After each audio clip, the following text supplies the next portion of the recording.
The best tasting, the best tasting dish. Once there was a king who was determined to eat the world's tastiest dish. He gathered chefs from all over, but he had grown so accustomed to fine dining that his palate was jaded, and nothing appealed to him. None of them can cook worth a damn, he growled.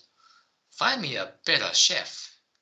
His aides were at a loss until someone came forward and announced himself to be the greatest cook in the world. Can you cook food that will satisfy me? Asked the king. Yes, your highness, although I must ask that first you do exactly as I say. Sounds interesting. All right, I'll do it. So go ahead and make the food.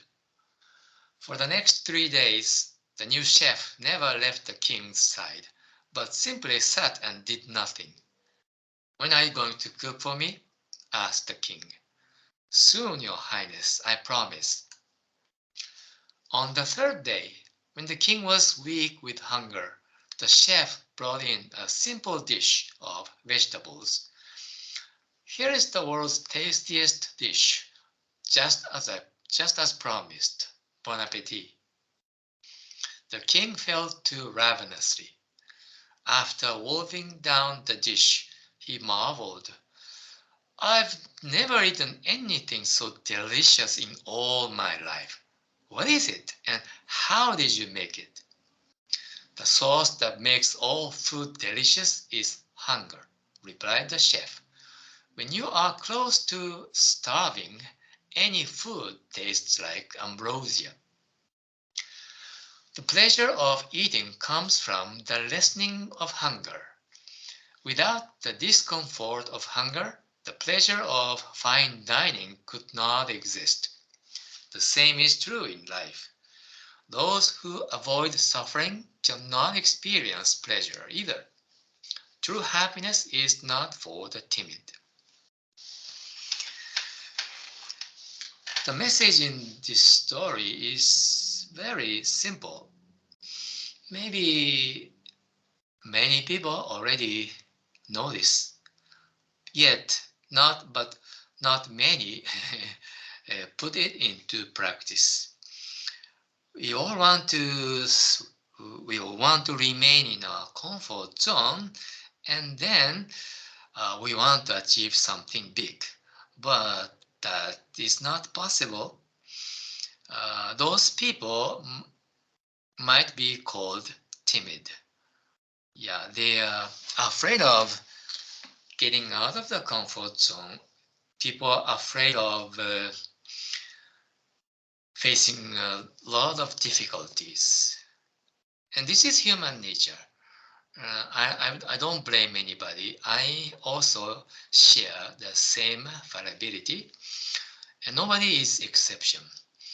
We all want to obtain comfort, convenience, and pleasure and fun activity. And how can we be successful?